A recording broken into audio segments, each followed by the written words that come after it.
కృష్ణ చైతన్య సహిత కర్మ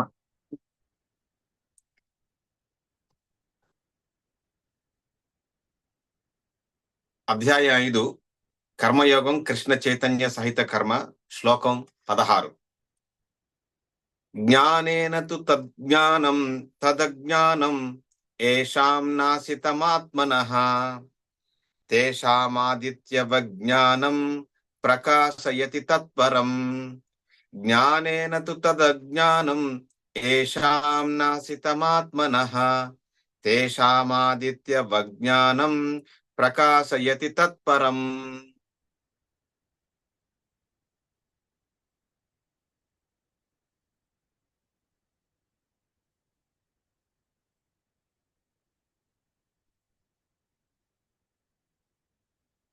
జ్ఞానేన జ్ఞానముచ్చే తు కానీ తత్ ఆ అజ్ఞానము ఏషాం ఎవరి యొక్క నాశితం నశింప చేయబడినదో ఆత్మనః జీవి యొక్క తేషాం వారి యొక్క ఆదిత్యవత్ ఉదయించుచున్న సూర్యుని వలె జ్ఞానము ప్రకాశయతి ప్రకాశింపజేయును తత్ పరం కృష్ణ చైతన్యము.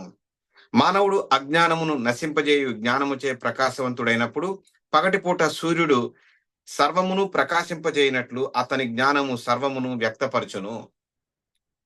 ప్రతిపదార్థాలు భాష్యాలు అని చెప్పింది రూపాద్ గారు. అభయ చరణారవింద భక్తి వేదాంత స్వామి శిల ప్రభుపాద కీ జయ. నమో ఓం విష్ణుపాదాయ కృష్ణ ప్రేష్టాయ భూతలే శ్రీమతే జయపతాక స్వామిని తినామని నమ ఆచార్య పాదాయ నిత కృప ప్రదాయనే గౌరకార్త దామోదాయ నగరాంతరణి నమ ఓం విష్ణుపాదాయ కృష్ణ ప్రేష్టాయ భూతలే శ్రీమతే భక్తి వేదాంత స్వామిని తినాయ నిర్విశేష శూన్యవాది పాత్యాత్య దేశతారణి వాంఛా కల్పతరుభ్యశ్చ కృపా సింధుభ్య ఏవ చ పతితానాం పావనేభ్య వైష్ణవేభ్య నమో నమః. నమో మహావదన్యాయ కృష్ణ ప్రేమ ప్రదాయితే కృష్ణాయ కృష్ణ చైతన్య నామ్నే గౌరత్విషే నమః. హే కృష్ణ కరుణా సింధో దీనబంధో జగత్పతే గోపేశ గోపికాకాంత రాధాకాంత నమోస్తుతే. తప్త కాంచన గౌరాంగి రాధే వృందావనేశ్వరి వృషభానుసుతే దేవి ప్రణమామి హరిప్రియే. జై శ్రీ కృష్ణ చైతన్య ప్రభో నిత్యానంద శ్రీ అద్వైత గదాధర శ్రీవాసది గౌర భక్త బృంద. హరే కృష్ణ కృష్ణ కృష్ణ హరే హరే హరే రామ రామ రామ హరే హరే. మూకం కరోతి వాచాలం పంగుం లంఘయతే గిరిం యత్కృపాతమహం వందే పరమానంద మాధవం. హరే కృష్ణ. గ్రంథరా శ్రీమద్ భగవద్గీత యథాతథం 5వ అధ్యాయం కృష్ణ కర్మయోగము కృష్ణ చైతన్య సహిత కర్మ శ్లోకం 16 జ్ఞానేన తు తదజ్ఞానం ఏషాం నాసితమాత్మనః తేషామాదిత్యవజ్ఞానం ప్రకాశయతి తత్పరం. హరి కృష్ణ ప్రభుజీ. జ్ఞానేన తు తదజ్ఞానం యేషాం నాశితమాత్మనః తేషామాదిత్యవజ్ఞానం ప్రకాశయతి తత్పరం. అయినా మనిషి అజ్ఞానాన్ని నశింపజేసే జ్ఞానంతో వివేకవంతుడైనప్పుడు పగటి సమయంలో సూర్యుడు సమస్తాన్ని ప్రకాశింపజేసినట్లు అతని జ్ఞానం సమస్తాన్ని వెల్లడి చేస్తుంది. హరే కృష్ణ. ఇది కృష్ణుడు అర్జునుడితో చెప్తున్నాడు. ఇంతకు ముందు చూడటం జరిగింది. ఆయన నేను ఎవరి పాపాలని ఎవరి పుణ్యాన్ని తీసుకోనని చెప్పాడు. అయినా కూడా వారి నిజ జ్ఞానము ఆవరింపబడిన అజ్ఞానముచే మోహం పొంది ఉంటారు అని చెప్పాడు అనమాట. చెప్పి దాని కొనసాగింపు ఇక్కడ చెప్తున్నాడు. మానవుడు అజ్ఞానం నశింపజేయు జ్ఞానముచే ప్రకాశవంతుడైనప్పుడు, నిజానికి భౌతిక ప్రపంచంలో ఉన్న అందరూ కూడా అజ్ఞానంతో ఉంటారు. ఇక్కడికి వచ్చిన తర్వాత ఆ జ్ఞానం పొందడం కోసం ప్రతి వాళ్ళు ప్రశ్నలు వేస్తూ ఉంటారు. వాస్తవానికి ఈ భౌతిక ప్రపంచం అంతా కూడా ప్రశ్నలు సమాధానాలతోటి వెళ్తూ ఉంటది. ఎందుకంటే ఇక్కడ అందరికీ అజ్ఞానం ఉంది, సందేహాలు ఉన్నాయి. అవి నివృత్తి చేసుకోవడం కోసం చిన్నప్పుడు మనకి తల్లిదండ్రులు చూపిస్తూ ఉంటారన్నమాట.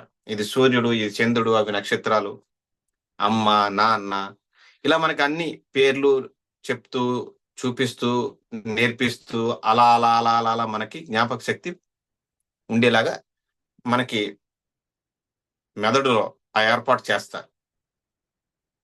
వాస్తవానికి ఇక్కడికి వచ్చిన తర్వాత మనకి ఎవరో ఏమీ తెలీదు. అజ్ఞానంతోటే ఉంటాం. కానీ జ్ఞానంతో ప్రకాశవంతమైనప్పుడు అంటున్నాడు ఇక్కడ. ఏ జ్ఞానం? భౌతిక జ్ఞానంతోటైతే మనం ప్రకాశవంతం కాలేం. అది ఎప్పుడూ అసంపూర్ణంగానే ఉంటది. సంపూర్ణంగా ఉండదు భౌతిక జ్ఞానం. కేవలం ఆధ్యాత్మిక జ్ఞానం మాత్రమే సంపూర్ణంగా ఉంటది. అందుకని ఆ అజ్ఞానాన్ని నశింపచేసుకొని ఆధ్యాత్మిక జ్ఞానాన్ని పెంచుకోగలిగితే ఏమవుతుందంట? పగటిపూట సూర్యుడు సర్వము ప్రకాశింపజేయనట్లు ఉదయం తెల్లవారుజామున 6 అయిందంటే చీకటంతా పారద్రోలబడతది. పరుగు పెట్టి పోతది. మాయమైపోతది. కనిపించకుండా పోతది. అంతర్ధానం చెందుద్ది. ఇలాగ రకరకాల పదాలు. ఎప్పుడైతే సూర్యుడొస్తాడో చీకటే ఖాళీ చేస్తది ఆ ప్రదేశాన్ని. ఎప్పుడైతే సరైన జ్ఞానాన్ని సరైన వ్యక్తుల ద్వారా మనం పొందుతామో అప్పుడు ఆ అజ్ఞానం పోయి సూర్యుడొస్తే చీకటి ఎలా అయితే పోతుందో, సూర్యుడు మొత్తం అంతటిని మనకి కనిపించేలా ఎలా అయితే ప్రకాశవంతం చేస్తాడో, కనిపించేలా చేస్తాడో, అతని జ్ఞానము సర్వాన్ని వ్యక్తపరుస్తది. భౌతిక జ్ఞానం ఖచ్చితంగా కాదు. భౌతిక జ్ఞానం సంపూర్ణమైన జ్ఞానం కాదు గనక, ఆధ్యాత్మిక జ్ఞానం అయితే గనక అతనికి ఈ భౌతిక ప్రపంచంలో ఏం జరుగుతుంది? ఎందుకు జరుగుతుంది? ఎలా జరుగుతుంది? ఎప్పుడు జరిగే అవకాశం ఉంది? అది అలా జరగకుండా ఉండాలంటే ఏం చేయాలి? జరిగే వాటికి నివారణోపాయాలు ఏంటనేది స్పష్టంగా కనిపిస్తది. అంటే ఎలాగా? సూర్యుడొస్తే చీకట్లో మనకేమీ కనిపించదు. సూర్యుడొస్తే మనకు అన్నీ ఎంత స్పష్టంగా కనిపిస్తాయో, అలాగా సరైన వ్యక్తి ద్వారా సరైన జ్ఞానం పొందితే, ఇక్కడ ఏం జరుగుతుందో, ఎందుకు జరుగుతుందో చాలా స్పష్టంగా మనకు కనిపిస్తది. అర్థం అవుద్ది. కనిపించడం అంటే అర్థం అవుతదనమాట. చూడండి ఉదాహరణకి ఇప్పుడు నిన్న మొన్నటిదాకా ఇజ్రాయెల్, పాలస్తీనా మధ్య యుద్ధం జరిగింది. ఏదో శాంతి ఒప్పందం జరిగింది. అక్కడ ఉక్రెయిన్‌లో, రష్యాలో యుద్ధం జరుగుతుంది.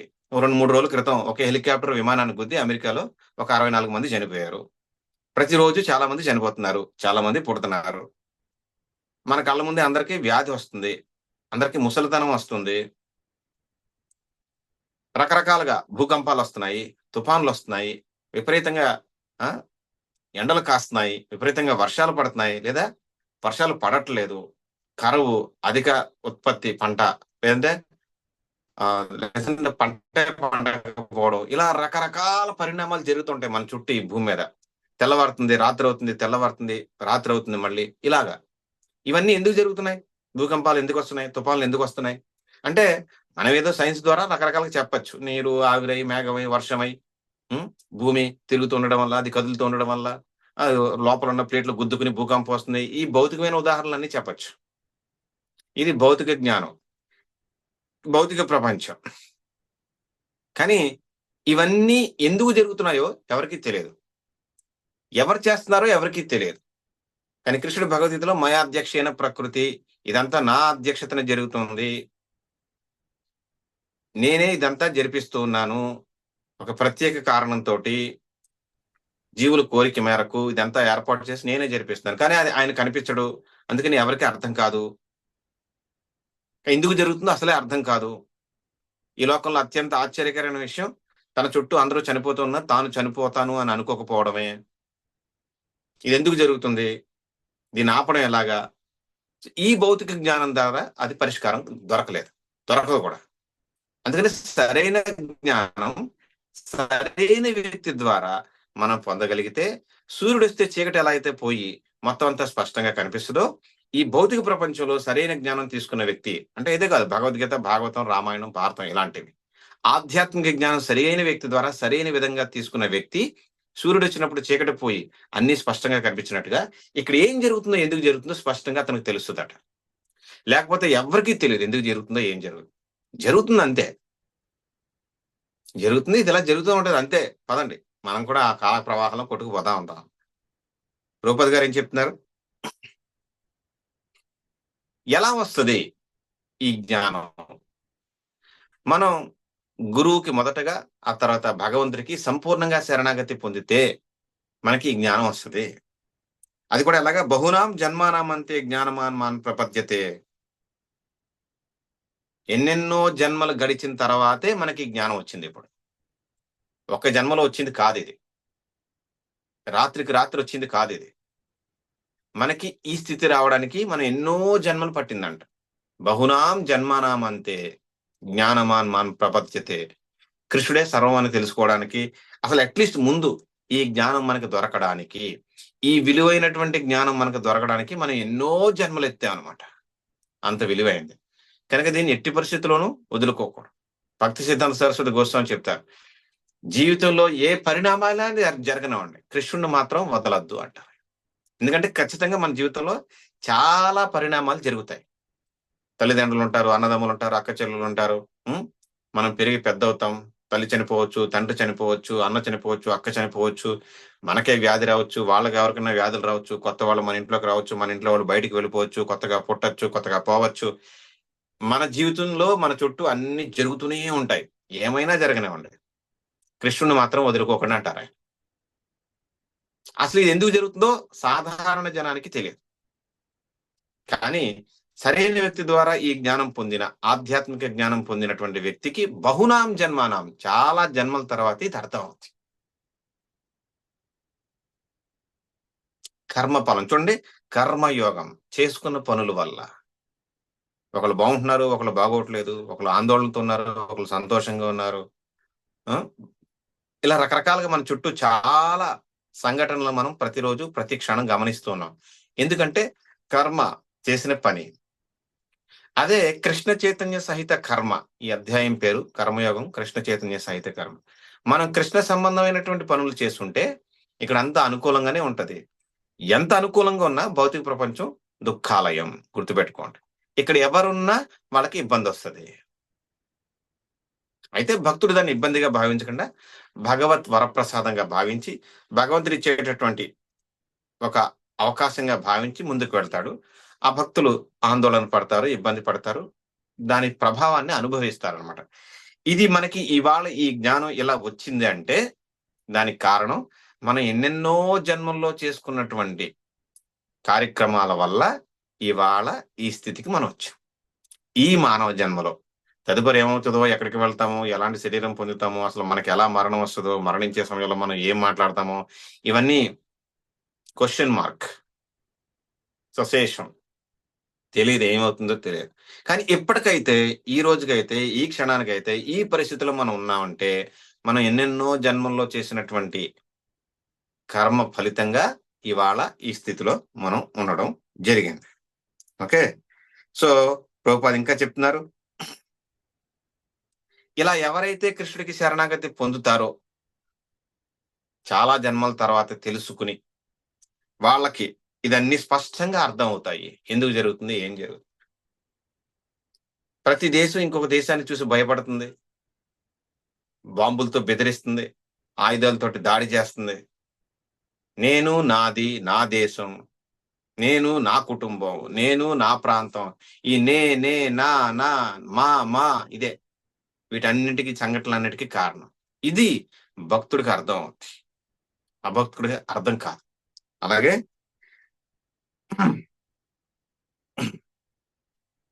చాలా సందర్భాల్లో అజ్ఞానంతో, సరైన జ్ఞానం ఉంటే సరే, సరైన జ్ఞానం లేక అజ్ఞానం ఉన్న వాళ్ళు చాలా సందర్భాల్లో వాళ్లే దేవుళ్ళు అనుకుని వాళ్ళ వల్ల అంతా జరుగుతుందని మాయ పన్నే ఉచ్చులో చిక్కుకుంటున్నారని చెప్పి ప్రభుపాద గారు చెప్తున్నారు.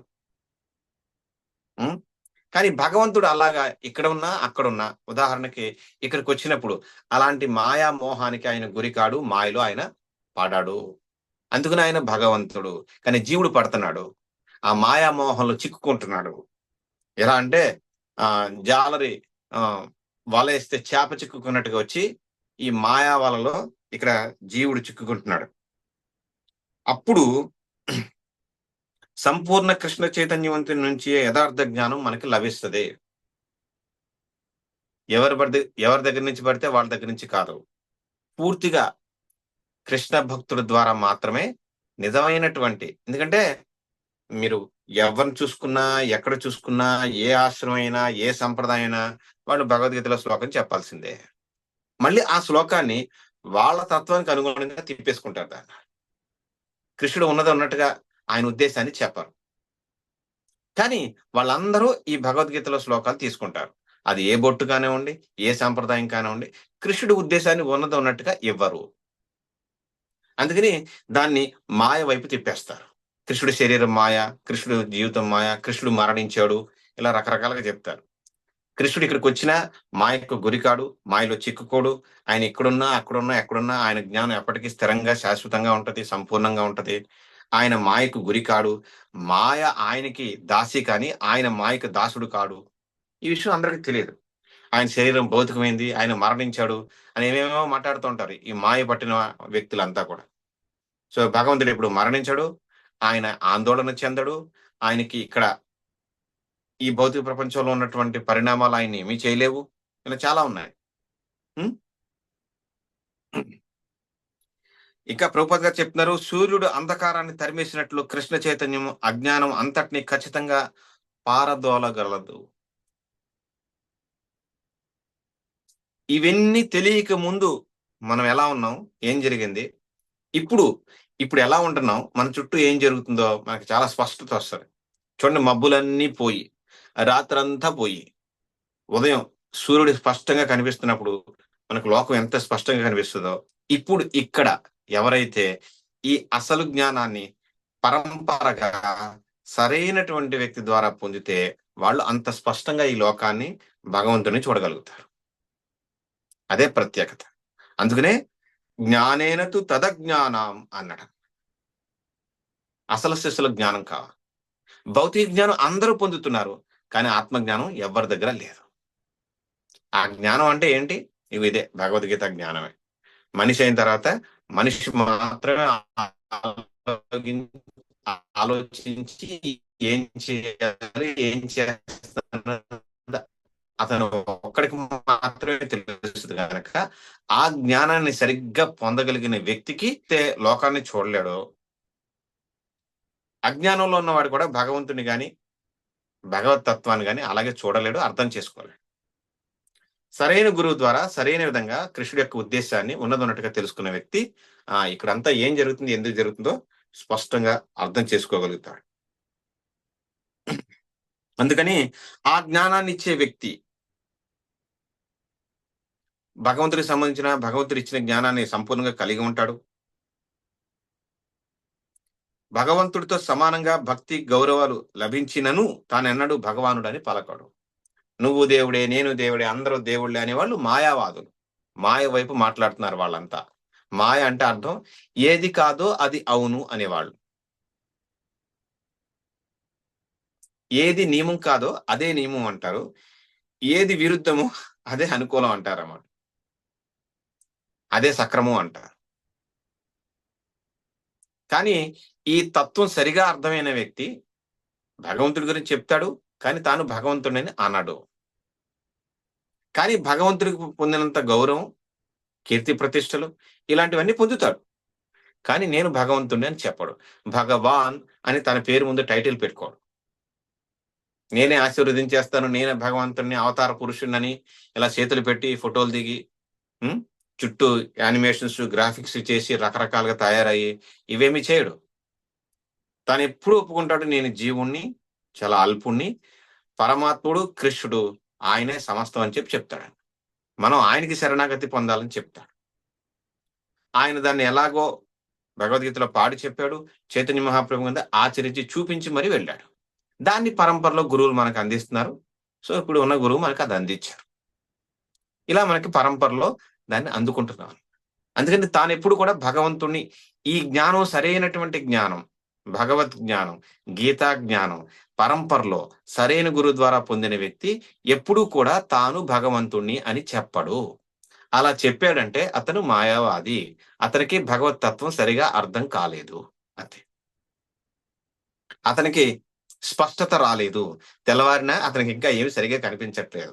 కానీ సరిగా దీన్ని పొందిన వ్యక్తి పగలు ఎలా అయితే లోకం చక్కగా కనిపిస్తూ ఉంటుందో, అన్ని స్పష్టంగా చూడగలుగుతాడో, ఇక్కడ ఏం జరుగుతుందో, ఎందుకు జరుగుతుందో స్పష్టంగా చూడగలుగుతాడు. అతనికి నివారణోపాయం కూడా తెలుసు ఇక్కడున్న పరిస్థితులు.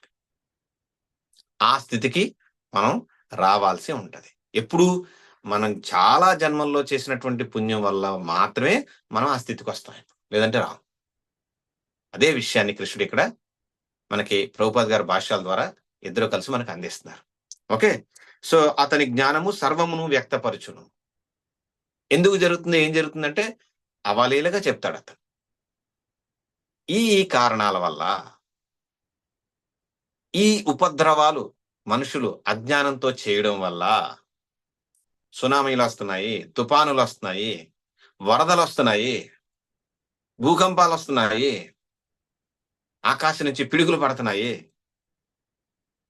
ఇంకా శరీరంలో చాలా రకాలైనటువంటి సమస్యలు వస్తున్నాయి, ఆహార కొరత వస్తుంది, ఆహారం వల్ల ఏది ఎలా తీసుకోవాలో తీసుకోకపోవడంలో ఇబ్బందులు వస్తున్నాయి, శారీరకంగా మానసిక ఆందోళనలు వస్తున్నాయి. ఇవన్నిటికీ కారణం అతనికి తెలుసు, స్పష్టంగా అతను తెలుసుకుని ఉంటాడు. చూడండి 17వ శ్లోకం చూడండి. తద్బుద్ధయ తదాత్మానః తత్నిష్ఠా తత్పరాయణాః గత్యంత్య పునరావృత్తిం జ్ఞాన నిర్ధూత కల్మషాః. తద్బుద్ధయ తతాత్మానః తత్నిష్ఠా తత్పరాయణాః గత్యంత్య పునరావృత్తిం జ్ఞాన నిర్ధూత కల్మషాః. హరే కృష్ణ ప్రభుజీ. తద్బుద్ధయస్తదాత్మాన సన్నిష్టా సత్పరాయణాః గచ్చంత్య పునరావృత్తిం జ్ఞాన నిర్జూత కల్మషాః. శ్రీల ప్రభుపాద్ కి జై. శ్రీల ప్రభు. బుద్ధి, మనస్సు, శ్రద్ధ, ఆశ్రయం అన్నీ కూడా భగవంతునిపై లగ్నమైనప్పుడు మనిషి పరిపూర్ణ జ్ఞానం ద్వారా కల్మషాల నుండి పూర్తిగా శుద్ధి పడిన వాడై ఆ విధంగా నేరుగా మోక్ష మార్గంలో ప్రయాణిస్తాడు. హరే కృష్ణ. కృష్ణ ఇంకా చెప్తున్నారు అర్జునుడికి, అర్జునుడి ద్వారా మనందరికి బుద్ధి, మనస్సు, విశ్వాసము, ఆశ్రయము, ఇలా కొన్ని విషయాలు చెప్పాడు. ఇవన్నీ భగవానుని అందే లగ్నమైనప్పుడు ఏమని చెప్పాడు? బుద్ధి, మనస్సు, విశ్వాసము, ఆశ్రయం. నువ్వే దిక్కు, ఆయన్ని ఆశ్రయించాల్సిందే చివరికి. అంటే జీవులు రకరకాల ప్రయత్నాలు చేస్తారు, చివరికి చేతులెత్తుతారు. ఉదాహరణకి ద్రౌపది తన చీరని గట్టిగా పట్టుకుంది దుశ్శాసనుడు లాగుతుంటే. దుశ్శాసనుడు యాక్చువల్గా పురుషుడు కావడం వల్ల స్త్రీ శరీరం కన్నా పురుష శరీరం బలంగా ఉంటది నేచర్ ప్రకారం, ప్రకృతి ప్రకారం. సో అతని బలం ముందు ద్రౌపది బలం సరిపోలేదన్నమాట. అందుకని లాగాడు ఆయన అందరినీ అడిగింది అక్కడ, కానీ ఎవరు ఆమెకి సహాయం చేయలేకపోయారు. అప్పుడు ఆమె ఇక నేను ఈ శరీరం కాదు, కృష్ణుడే నాకు దిక్కని చెప్పి హే గోవింద, హే కృష్ణ చేతులు పూర్తిగా పైకెత్తి శరణాగతి పొందింది, కృష్ణుణ్ణి ఆశ్రయించింది ఆ క్షణంలో.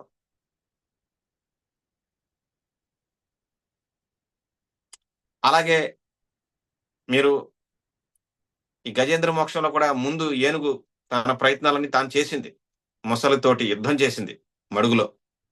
కానీ ముసలి నీటిలో ఉన్నప్పుడు బలం ఎక్కువ ఉన్న కారణంగా ఆ ముసలి గట్టిగా కొరికింది కాలు.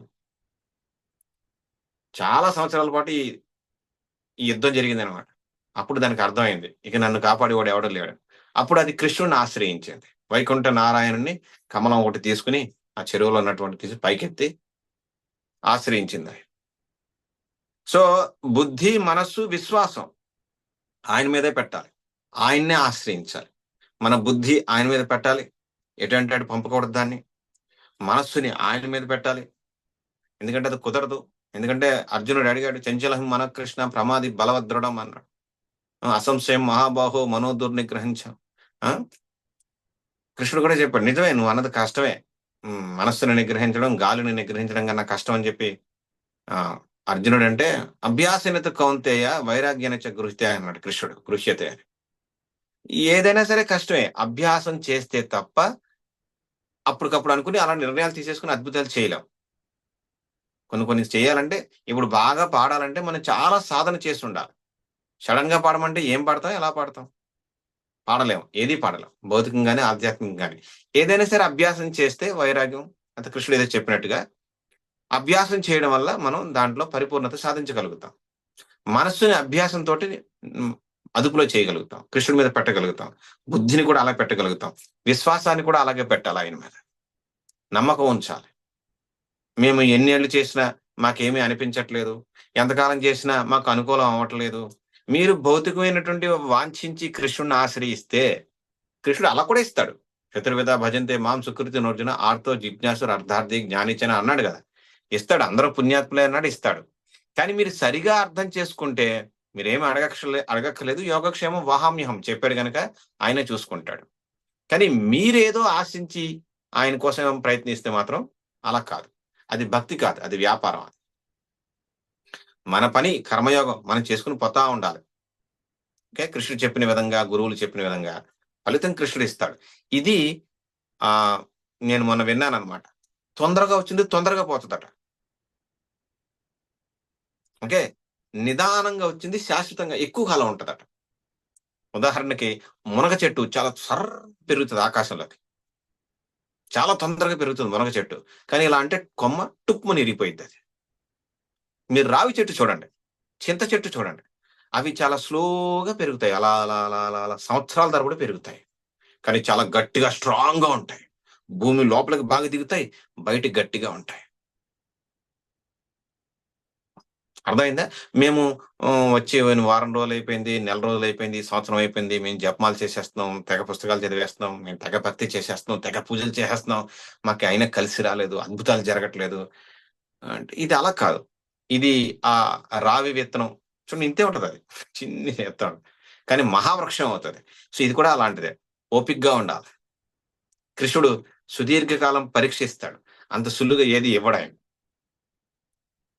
ఆయన్ని నమ్మి విశ్వాసంతో ఉంటారా ఉండరా అని పరీక్షిస్తా ఉంటాడు. ఆ నాన్నగారు ఎన్ని రకాల కష్టాలు పెట్టినా కూడా పార్టీ మార్చలేదు. ఎవరు? ప్రహ్లాదుడు. మా నాన్న నన్ను ఇన్ని రకాలుగా హింసిస్తుంటే కృష్ణుడు నాకు వచ్చి వెంటనే ఈ హింసలు ఏం లేకుండా చేయలేదు. ఏం దేవుడు అని అనలేదు. నువ్వు చేయాల్సింది నువ్వు చేయి, ఆయన చేయాల్సింది ఆయన చేస్తాను అన్నాడు. హరే కృష్ణ అంటున్నాడు, సైలెంట్ గా ఉన్నాడు. జరిగాల్సింది జరిగింది. సో విశ్వాసం కోల్పోలేదు. వస్తాడో రాడో తెలియదు, ఎక్కడున్నాడో తెలియదు, అయినా సరే దృఢ సంకల్పంతో విశ్వాసంతో ధ్రువుడు అటవీ మార్గంలో వెళ్ళాడు. నాదుడు చెప్పింది విశ్వసించాడు. 6 నెలలోనే భగవంతుని వైకుంఠం రప్పించేశాడు. చిన్న 5 ఏళ్ల పిల్లగాడు. విశ్వాసం, గురువు మీద విశ్వాసం, మంత్రం మీద విశ్వాసం, భగవంతుడి మీద విశ్వాసం. కారణాలు దేనికోసం ఏం పక్కకి పెట్టండి. వాళ్ళు చాలా నమ్మారు. అంబరీషుడు నమ్మాడు, ధర్మరాజు నమ్మాడు, పాండవులు నమ్మారు, ద్రౌపది నమ్మింది. విశ్వాసం అది చాలా ముఖ్యం. ఇవాళ మొదలుపెట్టి ఒక సంవత్సరం 5 ఏళ్ళు అయ్యేసరికి ప్రభుజీ ఏమి లేదు, ఏం కృష్ణుడు ఏమి అనుకూలం చేయట్లేదు. కృష్ణుడు భౌతికమైన ఇవ్వడానికి ఇష్టపడాడు. మనకు కావాల్సిన కనీస అవసరాలు ఆయన ఎలాగో తీరుస్తాడు, దాని గురించి ఏం ఇబ్బంది లేదు. మనం ఏదైనా భౌతికంగా అద్భుతాలు ఆశిస్తే మాత్రం ఆయన కొంచెం ఆలోచిస్తాడు. వీళ్ళకి ఏం అర్థం అవుతుంది, ఇదే అడుగుతున్నారు నన్ను అనుకుంటాడు ఆయన. సో భౌతికమైనవి నిజానికి భక్తులు అడగరు, దీన్ని సరిగా అర్థం చేసుకుని ఉంటే. ఆయన శాశ్వతమైన ఇవ్వాలనుకుంటాడు, తాత్కాలికమైన ఇవ్వాలనుకోడు. అందుకనే భౌతిక ప్రపంచంలో అందరూ తాత్కాలికమైన వాటి కోసం దేవీ దేవతలు ఆశ్రయించేస్తుంటారు. భగవంతుడు ఇవ్వడు ఎందుకు ఈయనని చెప్పేసి. అయితే రకరకాల రూపాలు అది చేస్తున్నాడు. వెంకటేశ్వర స్వామి రూపంలో కోరిన కోరికలు తీర్చే కొంగు బంగారం, అందుకని అందరూ అక్కడ పరిగెడుతున్నారు. అదే కృష్ణుడి గురికి పరిగెట్టమంటే వస్తారా? అలా రారు. కృష్ణుడు చాలా క్యాలిక్యులేటెడ్ గా చేస్తాడు ఏం చేస్తున్నాను. ఆయన ఇచ్చేది మనకి శాశ్వతంగా ఇస్తాడు. అలాంటిదైతేనే, అది మనకి మంచిదైతేనే ఇస్తాడు, లేకపోతే ఇవ్వడు. కానీ దీన్ని మనం విశ్వసించాలి, ఆయన మీద విశ్వాసం ఉంచాలి. టైం తీసుకోవాలి, తొందరగా ఫలితాలు రావు. మీకు చెప్పిన బెస్ట్ ఎగ్జాంపుల్ మునగ చెట్టు మీరు ఊహించిన దానికన్నా చాలా వేగంగా పెరుగుతుంది, అంతే తొందరగా విరిగిపోద్ది కూడా. కానీ రావి చెట్టు అలా ఉండదు. అది అలా అలా అలా అలా సంవత్సరాల పాటు, 100 సంవత్సరాలు ఉంటుంది. సో అందుకని మనం చాలా ఓపికగా, సహనంతో, నమ్మకంతో, విశ్వాసంతో ఆయన మీద మనసు పెట్టాలి. అప్పుడు మనిషి సంపూర్ణ జ్ఞానం వచ్చే కల్మష రహితుడై వినగా వినగా వినగా వినగా వినగా మనకి నెమ్మదిగా మనం జపం చేయగా లోపల ఉన్నదంతా క్లీన్ అవుతుంది. సంపూర్ణ జ్ఞానం వచ్చే కల్మష రహితుడై నేరుగా ముక్తి మార్గంలో పయనిస్తాడు. ఇది ప్రాసెస్ అంతే. ఇది ముక్తి కోసం ప్రత్యేకంగా మనం ఏమి ప్రయత్నాలు చేయాల్సిన అవసరం లేదు, హిమాలయాలకు వెళ్లాల్సిన అవసరం లేదు. అంతే, పొద్దున లెగడం, మంగళహారతికి 4:30కి హాజరవడం, రోజు 16 మాలలు క్రమం తప్పకుండా చేయడం, కృష్ణుడికి నివేదన చేసిన నైవేద్యం పెట్టినటువంటి దాన్ని ప్రసాదంగా స్వీకరించడం, భక్తుల సాంగత్యంలో ఉండడం, ఏకాదశి వ్రతాలు పాటించడం, కృష్ణ లీలా స్థలాలను దర్శించడం, రోజు తులసి బందు నీరు పోయడం, తులసి పూజ చేయడం, తులసికి ధ్యానం చేయడం, ఇలా అన్నమాట. ఇదంతా ఏంటి? మానవ జీవితంలో మనం చేసే పరంపరానుగతంగా గురువులు ఇచ్చినటువంటి భక్తి విధానం, పద్ధతి, ఆచరించే విధానం. ఇదే ముక్తికి దారి తీస్తది. దానికి సెపరేట్‌గా ముక్తి కోసం మనం ఏమి యాక్షన్స్ ఏం చేయాల్సిన అవసరం లేదు. చర్యలేమి అవసరం లేదు. గురువులు ఇచ్చింది చేసుకొని పోతా ఉంటే చాలు. గురువులు చూపించిన మార్గంలో వెళ్తూ ఉంటే చాలు. జరగాల్సింది జరిగిపోతుంది. ముక్తి మార్గం పయనిస్తాడు అని చెప్తున్నారు కృష్ణుడు. ఎప్పుడు ఆయన ఆయన మీదే బుద్ధి పెట్టాలి, ఆయన మీదే మనసు పెట్టాలి, ఆయన్నే విశ్వాసం ఉంచాలి ఆయన మీదే, ఆయన్నే ఆశ్రయించాలి. మళ్ళీ పార్టీలు మార్చకూడదు. ఆ దేవుడిని నమ్ముకుంటే అదవుతది, ఈ దేవతను నమ్ముకుంటే ఇలా అవుతది, ఆ మతంలోకి మారితే అలా అవుతది, ఈ బాబాని నమ్ముకుంటే ఇలా అవుతది అనుకుంటే మనం ఏం చేయలేం.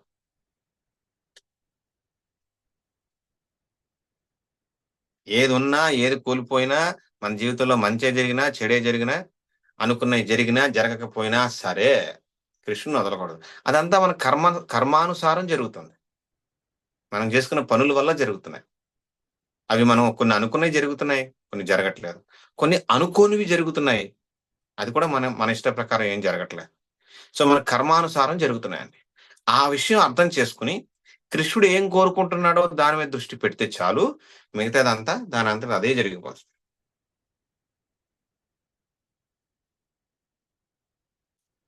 ప్రభుపాద గారు చెప్తున్నారు, కృష్ణ చైతన్యవంతుడు శ్రీకృష్ణుని యందు వివిధ తత్వములు కలవని సంపూర్ణంగా అవగతం చేసుకుంటాడు. హ్మ్. అంటే నిరాకారం, సాకారం అన్నీ ఉన్నాయి. అట్టి దివ్య జ్ఞానంతో మానవుడు ముక్తి మార్గమును నిశ్చలమైనటువంటి పురోభివృద్ధిని సాధించగలుగుతాడు. ఎందుకంటే భగవంతుడి గురించి, భగవద్ లోకం గురించి, భగవంతుడు చెప్పిన విషయం గురించి, దాన్ని ఆచరించే విధానం గురించి తెలియనప్పుడు, మనం భగవద్ధామానికి వెళ్ళడం అనేది జరగని పని. ఏదో మన ఆనందానికి వారు శరీరం వదిలేసారండి, వారు స్వర్గానికి వెళ్లారండి, వారు బ్రహ్మలోకానికి వెళ్లారండి, వారు కైలాసానికి వెళ్లారండి, వారు వైకుంఠానికి వెళ్లారండి, వారు గోలోకానికి వెళ్లారండి, పేపర్‌లో రాయించుకోవచ్చు, లేదా ప్రకటనలు చేసుకోవచ్చు. కానీ ఇవన్నీ తెలియాలి. అవి ప్రకటనలకు మాత్రమే పరిమితం అవుతాయి తప్పితే, ఆత్మ భగవద్ధామానికి వెళ్ళే అవకాశం ఉండదు. ఎందుకంటే ఇవన్నీ తెలియాలి. మనకి చిరునామా తెలియకుండా మనం ఎలా అయితే ఇంటికి వెళ్ళలేమో, ఆ ఇంట్లో ఉన్నటువంటి నియమాలు తెలియకుండా మనం అక్కడ ఉండడం ఎలా అయితే సాధ్యం కాదో, అలాగే భగవద్ధామానికి వెళ్ళడానికి కావాల్సిన లక్షణాలు, వెళ్ళే విధానం, మార్గం తెలియకుండా మనం వెళ్ళలేము. అక్కడ వెళ్ళినా ఉండడం కుదరదు. చాలా మందిని తిరిగి వెనక్కి పంపించాడాయన. ఎందుకంటే అక్కడికి వెళ్ళడానికి కావాల్సిన లక్షణాలు ఇక్కడే మనం ఆచరించి చేసి చూపించాలి. అప్పుడే ఆయనొచ్చి మనల్ని తీసుకెళ్తాడు. పంపించి ఎవరితోటైనా మనల్ని తీసుకొని వెళ్తాడు. లేదంటే లేదు. లేదంటే లేదు.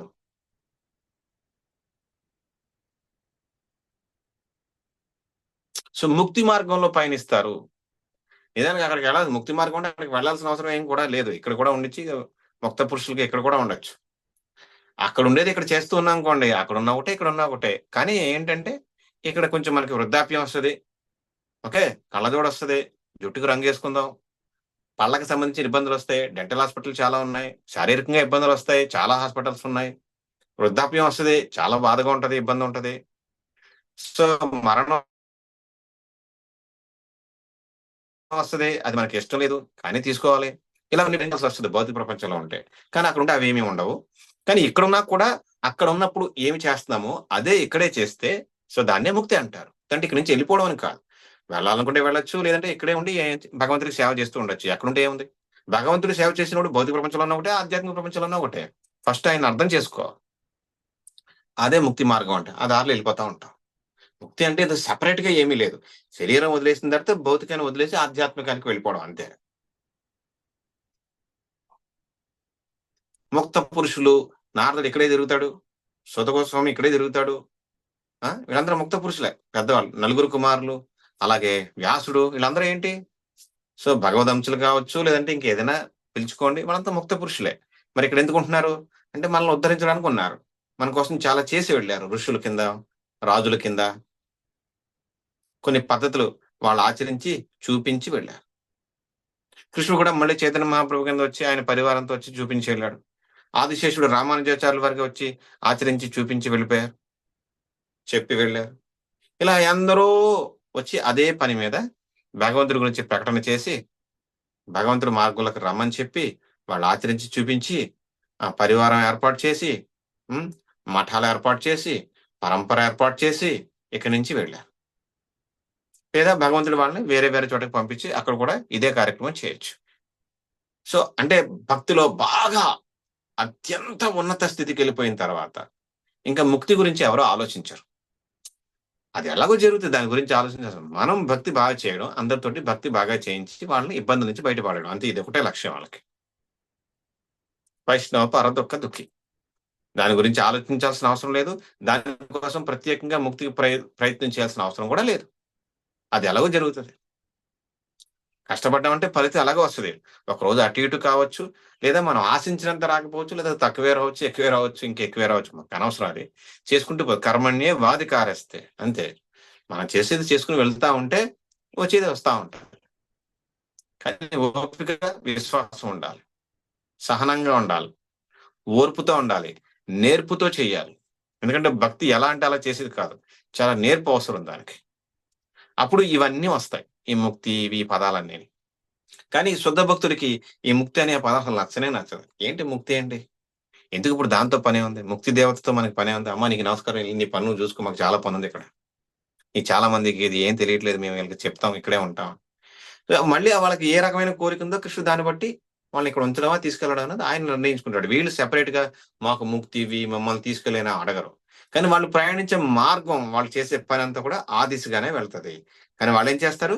బుద్ధి కృష్ణుడి మీద పెడతారు, మనసు కృష్ణుడి మీద పెడతారు, సంపూర్ణంగా 100% ఆయన మీద విశ్వాసం ఉంచుతారు, ఆయన్ని మాత్రమే ఆశ్రయిస్తారు. అవకాశాల కోసం, అనుకూలం కోసం, అవసరాల కోసం పక్కదారులు పట్టరు. వేరే వేరే దేవీ దేవతల వైపు, వేరే మతాల వైపు, బాబాల వైపు, వీళ్ళ వైపు, వాళ్ళ వైపు వెళ్ళారు. నమ్మింది ఒకనే, ఆయన్నే పట్టుకుని ఉంటారు. ఇది ఉంటే కృష్ణుడు కూడా మనల్ని జాగ్రత్తగా కంటికి రెప్పలా కాపాడతాడు. రక్షక కవచం ఏర్పాటు చేస్తాడు, నారాయణ కవచం ఏర్పాటు చేస్తాడు, బ్రహ్మాండంగా ఏర్పడతాడు, నృసింహ కవచం ఏర్పాటు చేస్తాడు, జాగ్రత్తగా ప్రొటెక్ట్ చేస్తాడు. ప్రభుపాద చెప్తారు కదా, సో రాజు తన రాజ్యంలో అందరినీ చాలా బాగా చూసుకుంటాడు, తన పౌరులు అని చెప్పేసి. కానీ తన పిల్లల్ని ఇంకా ప్రత్యేకంగా చూసుకుంటాడు. ఒళ్ళో కూర్చోబెట్టుకుంటాడు, ముద్దులు పెడతాడు, వాళ్ళని లాలిస్తాడు, వాళ్ళని పాలిస్తాడు, అవసరమైతే వాళ్ళకి ఆహారం, గోరుముద్దలు తినిపిస్తాడు, అందరికీ ఆహారం పంపిస్తాడు. కానీ తన పిల్లలకి తానే స్వయంగా తినిపిస్తాడు. అలాగా భగవంతుడి దృష్టిలో జీవులందరూ ఆయన సంతానమే, అందరికి కావాల్సిన పోషణ ఆయనే చూసుకుంటాడు.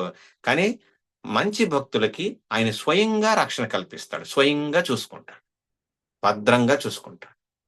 వాళ్ళ కర్మలు బట్టి, వాళ్ళు చేసిన పనులను బట్టి ఎవరెవరిని ఎక్కడెక్కడ పంపించాలి, ఎలా ఉపయోగించుకోవాలనేది ఆయన ఇష్టం ప్రకారం జరుగుతుంది, మన ఇష్టం ప్రకారం కాదు. ఎందుకంటే మనకి చాలా కోరికలు ఉన్నాయి, అవి ఏమి తీరలేదు, తీరవు కూడా. కానీ ఆయన అనుకున్నది చివరికి జరుగుతుంది. ఆయన అనుకున్నదే జరుగుతుంది, మనం అనుకున్నది ఏం జరగట్లేదు కదా అని చెప్పి మన ఇష్టం వచ్చినట్టు మనం మార్చకూడదు మన ఆలోచన విధానాన్ని. ఇదిగో ఖచ్చితంగా ఆయన మీద విశ్వాసం ఉంచాలి, ఆయన్నే ఆశ్రయించాలి. మిగతాదంతా దాని అంతటా అది ఫాలోవర్స్ వెనకాల వస్తా ఉంటుంది. ముక్తి గురించి ఆలోచించాల్సిన అవసరం లేదు. ఆవిడ ఎప్పుడు కూడా మంచి భక్తుడికి ముందు ఎప్పుడు గుమ్మ ముందు నిలబడి దండం పెట్టుకుంటుందంట, అయ్యా నన్ను అంగీకరించండి అని. మనం ఆవిడ వెనకాల పాకులాడాల్సిన అవసరం లేదు, ఆవిడే మనల్ని బతిమాలుతుందట. మనం కృష్ణుడు చెప్పింది 100% చేసుకుంటూ వెళ్తే. అయితే మనం వెళ్దామా, ఇక్కడే ఉందామా, ఇంకో శరీరం తీసుకుందామా, ఇంకా ఎవరినైనా భక్తులను తయారు చేద్దామా, వద్దులే ఎందుకు ఈ రామాయణం అనుకుని అక్కడికి వెళ్ళిపోదామా, అది మన ఇష్టం. కృష్ణుడి ఇష్టం కూడా ఉంటది. కృష్ణుడు ఏ ప్రణాళిక రచిస్తే ఆ ప్రణాళిక ప్రకారం జరుగుతూ ఉంటది. కానీ ఈ తెలియనప్పుడు అంతా కూడా ముక్తి ముక్తి ముక్తి, ఈ కష్టాలు వద్దు అని రకరకాలుగా అనుకుంటారు. బట్ ఈ తత్వం సరైన గురువు ద్వారా సరిగ్గా మనం తెలుసుకోగలిగితే అసలు ముక్తి అనే మాట గురించి మాట్లాడు. భక్తి భగవంతుడి మీద ప్రేమ, భక్తియుక్త సేవ, ప్రేమతో కూడుకున్న భక్తియుక్త సేవ, ఇది మాత్రం మాట్లాడతారు. మిగతాదన్నీ అయ్యే జరుగుతాయి. నిజానికి మంచి వాళ్ళని, తనని ఇష్టపడే వాళ్ళని ఆయన ఇక్కడ ఉంచడానికి ఇష్టపడాడు, తీసుకువెళ్తాడు. కానీ ఎవరినైనా కొంతమందిని ప్రత్యేక కారణాలతో ఇక్కడికి పంపించి తాను చెప్పినటువంటి విషయాల్ని ప్రచారం చేపించి కొంతమందిని తీసుకెళ్తాడు, లేదా కొన్ని మార్పులు చేస్తా ఉంటాడు ఆయన వాళ్ళ జీవితాలు. నారదుడు చూడండి, ఎక్కడో గంధర్వుడిగా ఉండేవాడు, భూమి మీదకి వచ్చాడు, దాసీపుత్రుడు అయ్యాడు, గురువుల ద్వారా మంత్రోపదేశం పొందాడు, జ్ఞానం పొందాడు, అంతకు మళ్ళీ నారదుడు అయ్యాడు. సో 14 లోకాలను తిరుగుతా ఉన్నాడు. సో నారదుడిని అలా తిప్పుతున్నాడు ఆయన, విశ్వగురువు ఆయన. Okay, only one and only విశ్వగురువు. ఎందుకు? ఆయన సంపూర్ణంగా భగవంతుని నమ్మాడు, గురువులను నమ్మాడు, వాళ్ళు చెప్పింది విన్నాడు, ఆయన మీద విశ్వాసం ఉంచాడు. ఎవరికి ఇవ్వనంత కీర్తిని, గొప్పతనాన్ని, ఉమ్, అన్నిటినీ నారదుడికి ఇచ్చాడు భగవంతుడు. 14 లోకాలకి ఒకే ఒక్క గురువు ఎవరున్నారంటే, సమస్త విశ్వాలకి గురువు కృష్ణుడైతే 14 లోకాలకి గురువు ఎవరన్నా ఉన్నారంటే అది నారదుడు మాత్రమే. ఏ లోకానికి ఆ లోకానికి గురువులు ఉంటారు. కానీ 14 లోకాలకి గురువు అంటే ఒక్క నారదుడు మాత్రమే. నారదుడు సంపూర్ణంగా నమ్మాడు, విశ్వసించాడు, విశ్వాసం ఉంచాడు. అలాగే ఆయన మాత్రమే ఆశ్రయించాడు. అటు ఇటు మారలేదు. అలా ఉంటే నారదుడు ముక్త పురుషుడైపోయాడు. ఆయన అక్కడే ఉండొచ్చు, ఇక్కడ ఉండొచ్చు, ఎక్కడికైనా తిరగచ్చు. ఆయన మాయ ఏమీ చేయదు, భగవంతుడు తప్ప. అందుకని మనకిక్కడ ఈ 2 శ్లోకాల ద్వారా భగవంతుడు ఆయన మీద విశ్వాసం ఉంచమని చెప్పేసి, సరైన జ్ఞానం మనం పొందితే సూర్యుడు వచ్చినప్పుడు మనం పగలంతా అన్ని చక్కగా ఎలా అయితే చూడగలుగుతామో, ఈ లోకానికి సంబంధించి ఆధ్యాత్మిక లోకాల గురించి, భక్తి గురించి, అభక్తి గురించి మనం అంత స్పష్టంగా తెలుసుకోగలుగుతామని చెప్పి మనకి చెప్పడం జరుగుతుంది. తదుపరి ఈ ఈ జ్ఞానం సరిగ్గా పొందినప్పుడు, భగవంతుడు చెప్పింది ఆచరించినప్పుడు ఇంక ముక్తి గురించి మనం ప్రత్యేకంగా ఏమీ మాట్లాడాల్సిన అవసరం లేదు. మనం ఆ దారిలోనే ఉన్నట్టు లెక్క. ఓకే. గ్రంథ శ్రీమద్ భగవద్గీతకి జై, రూపాదికి జై, గురుదేవ్కి జై, అనంత కోటి వైష్ణవ వృందకి జై, నితాయ్ గౌర్ ప్రేమానందే. హరి హరి బోల్. హరే కృష్ణ. హరే కృష్ణ ప్రభు, ధన్య ప్రణాం. చాలా చాలా సంతోషం ప్రభు. భక్తులందరికీ విన్నవి